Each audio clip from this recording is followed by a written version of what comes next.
यह कहानी एक आधुनिक युवक आर्य की है जो आज के भागदौड़ भरे जीवन में अपने अस्तित्व और कर्तव्यों को लेकर भ्रमित है। इस कहानी के माध्यम से हम श्री कृष्ण के उन अमर उपदेशों को समझेंगे जो मानवता के लिए आज भी उतने ही प्रासंगिक हैं जितने कुरुक्षेत्र के मैदान में थे। एक सफल इंजीनियर था, लेकिन उसके मन में शांति नहीं थी। चारों ओर स्वार्थ, प्रतिस्पर्धा और रिश्तों में बिखराव देखकर वह अंदर से टूट चुका था। उसे लगता था कि अच्छाई का ज़माना बीत चुका है। एक शाम वह एक पुराने मंदिर की सीढ़ियों पर बैठा था, जहां एक वृद्ध व्यक्ति जो साक्षात कृष्ण के प्रतीक थे, बांसुरी बजा रहे थे। आर्य ने उनसे पूछा, बाबा, इस दुनिया में इतनी नफरत और दुरख क्यों है? क्या मानवता का कोई भविष्य है? वृद्ध व्यक्ति मुस्कुराए और बोले, बेटा, जब तक मनुष्य के भीतर का अर्जुन भ्रमित है, तब तक बाहर युद्ध ही दिखेगा। चलो तुम्हें मानवता का वह गीत सुनाता हूँ जो स्वयं ईश्वर ने गाया था। वृद्ध व्यक्ति ने कहना शुरू किया, पहली प्रेरणा यह है कि कर्म ही जीवन है। तुम इसलिए दुखी हो क्योंकि तुम फल की चिंता में डूबे हो। श्री कृष्ण का उपदेश, कर्मण्येवाधिकारस्ते मा फलेषु कदाचन। शिक्षा, मानवता की सेवा इसलिए मत करो कि तुम्हें बदले में सम्मान या सुख मिले। सेवा इसलिए करो क्योंकि वह तुम्हारा स्वभाव है। एक डॉक्टर का धर्म इलाज करना है, एक शिक्षक का धर्म ज्ञान देना। जब हम परिणाम का मोह छोड़ देते हैं तो तनाव समाप्त हो जाता है और कौशल जन्म लेता है। आर्य ने तर्क दिया, लेकिन बाबा, जब लोग बुरा करते हैं तो क्रोध आता है। जब कुछ खो जाता है तो दुख होता है। यह मानव स्वभाव है। वृद्ध ने उत्तर दिया, मानवता की दूसरी प्रेरणा है संतुलन। श्री कृष्ण का उपदेश। श्री कृष्ण कहते हैं कि जो व्यक्ति मान अपमान, मित्रशत्रु और सुख दुख में एक समान रहता है, वही वास्तव में मानवता का रक्षक है। शिक्षा, यदि तुम दूसरों की बुराई से विचलित होकर स्वयं बुरे बन गए तो बुराई जीत गई। अपने मन को झील की तरह शांत रखो, जिसमें कंकड़ गिरने पर भी गहराई नहीं बदलती। सबसे बड़ा उपदेश मानवता के लिए यह है कि हम अलग नहीं हैं। वृद्ध की आंखों में एक दिव्य चमक थी। श्री कृष्ण का उपदेश, जो व्यक्ति सभी प्राणियों में मुझे, ईश्वर को देखता है और मुझ में सबको देखता है, वह कभी किसी से घृणा नहीं कर सकता। मानवता का पतन तब होता है जब हम धर्म, जाति या भाषा के नाम पर दीवारों खड़ी करते हैं। गीता सिखाती है कि हर मनुष्य के हृदय में एक ही चेतना है। किसी को चोट पहुंचाना स्वयं को चोट पहुंचाने के समान है। आर्य ने पूछा, क्या मानवता का अर्थ केवल सहना है? वृद्ध ने जोर देकर कहा, नहीं।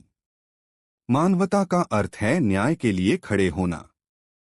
श्री कृष्ण का उपदेश, यदा यदा हि धर्मस्य ग्लानिर्भवति भारत। जब समाज में अन्याय बढ़ रहा हो तब चुप रहना भी पाप है। मानवता का अर्थ कायरता नहीं है। श्री कृष्ण ने अर्जुन को युद्ध के लिए प्रेरित किया ताकि सत्य की रक्षा हो सके। आज के संदर्भ में अन्याय, प्रदूषण और भ्रष्टाचार के खिलाफ आवाज उठाना ही हमारा धर्म है। अंत में वृद्ध ने अपनी बांसुरी रखी और कहा, सब कुछ करने के बाद अहंकार को त्याग दो।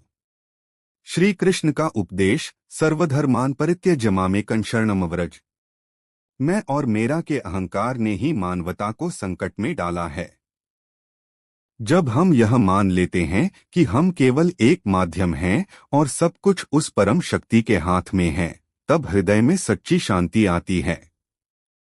जैसे ही वृद्ध व्यक्ति की बातें समाप्त हुईं, मंदिर की घंटियां गूंज उठीं। आर्य ने पीछे मुड़कर देखा तो वहां कोई नहीं था, बस एक मोरपंख जमीन पर गिरा हुआ था। आर्य को अपने सवालों के जवाब मिल चुके थे। उसने समझ लिया था कि मानवता के लिए सबसे बड़ी प्रेरणा प्रेम और कर्तव्य का संगम है।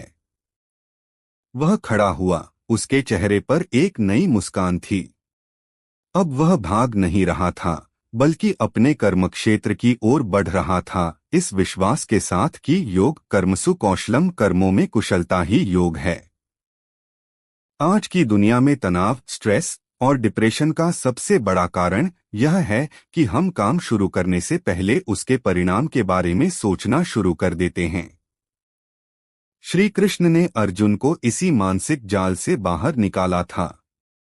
एक श्लोक का वास्तविक अर्थ कर्मण्येवाधिकारस्ते मा फलेषु कदाचन माँ कर्मफल है तुर्भूर्मा ते संगोस्त्व कर्मणि, अर्थ तेरा अधिकार केवल कर्म करने पर है, उसके फल पर कभी नहीं। इसलिए तू कर्मों के फल हेतु मत बन और तेरी आसक्ति, अटैचमेंट कर्म न करने में भी न हो। फल पर हमारा वश क्यों नहीं है? श्री कृष्ण समझाते हैं कि कोई भी परिणाम केवल एक व्यक्ति की मेहनत पर निर्भर नहीं करता। इसके पीछे कई कारक, फैक्टर्स होते हैं। आपका प्रयास, परिस्थितियां, एनवायरनमेंट, दूसरे लोगों का सहयोग, समय और भाग्य। उदाहरण, एक किसान बीज बोता है, यह उसका कर्म है। लेकिन फसल अच्छी होगी या नहीं, यह बारिश, धूप, मिट्टी की गुणवत्ता और कीटों पर निर्भर करता है।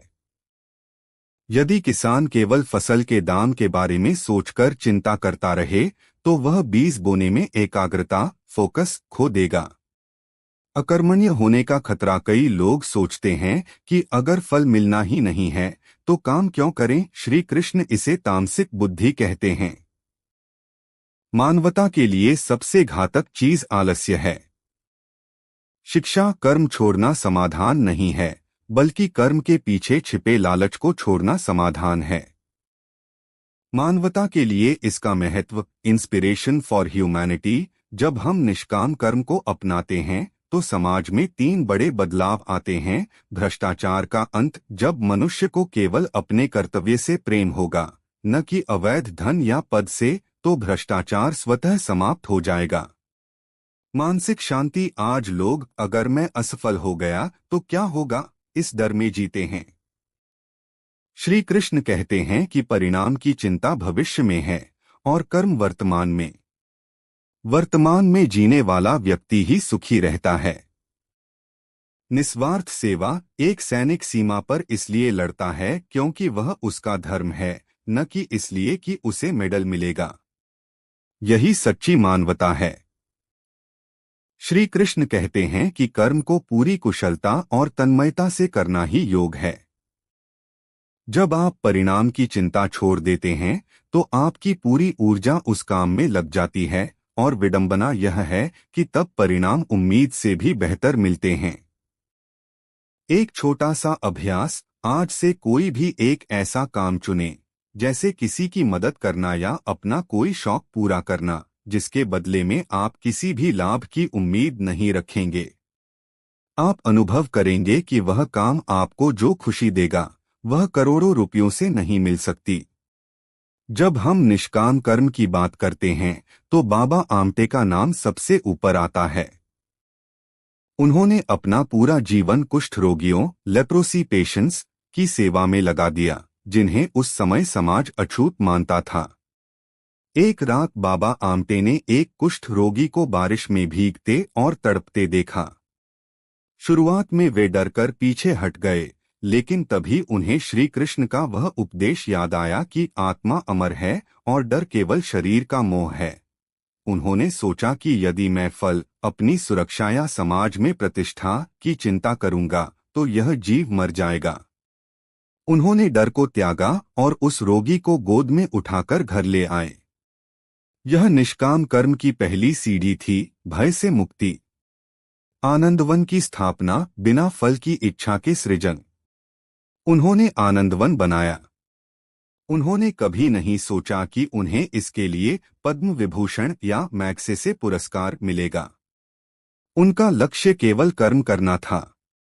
श्री कृष्ण का दृष्टिकोण, श्री कृष्ण ने कुरुक्षेत्र में अर्जुन से कहा था, तू केवल निमित्त मात्र बन। बाबा आमटे ने खुद को केवल एक निमित्त, मीडियम माना और हजारों लोगों का जीवन बदल दिया। मानवता के लिए 3 बड़े सबक। स्वार्थ से परमार्थ की यात्रा। आज की मानवता सेल्फिश संस्कृति में फंसी है, सब कुछ मेरे लिए। श्री कृष्ण कहते हैं कि जब तक तुम्हारा कर्म केवल सेल्फ के लिए है, वह तुम्हें बंधन में डालेगा। लेकिन जब वही कर्म पर दूसरों के लिए होता है, तो वह तुम्हें मुक्त कर देता है।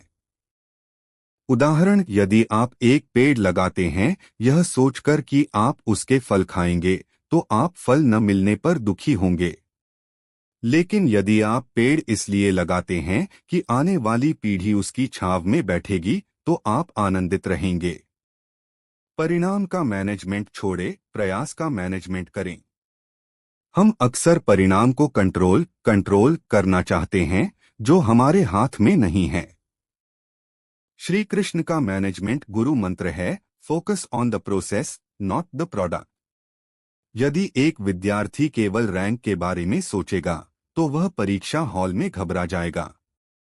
यदि वह केवल विषय को समझने, कर्म पर ध्यान देगा, तो रैंक अपने आप पीछे आएगी। मानवता के लिए सबसे बड़ी प्रेरणा है संभा। बाबा आमटे को जब लोग गालियां देते थे या जब उन्हें पुरस्कार मिलते थे, वे दोनों स्थितियों में शांत रहते थे। सीख, समाज आपके बारे में क्या कहता है, उसे फल समझकर त्याग दें। आप क्या कर रहे हैं, उसे धर्म समझकर अपनाएं। इस चर्चा को समाप्त करते हुए हम यह कह सकते हैं कि श्री कृष्ण का उपदेश किसी एक धर्म के लिए नहीं, बल्कि पूरी मानव जाति के मनोविज्ञान, साइकोलॉजी का समाधान है। जब आप घर जाएं, तो खुद से एक सवाल पूछें, क्या आज मैंने कोई ऐसा काम किया जिसका फल मुझे नहीं बल्कि किसी और को मिलेगा? जिस दिन आपके पास इस सवाल का जवाब हाँ में होगा, समझ लीजिए कि आपने गीता के सार को जी लिया है।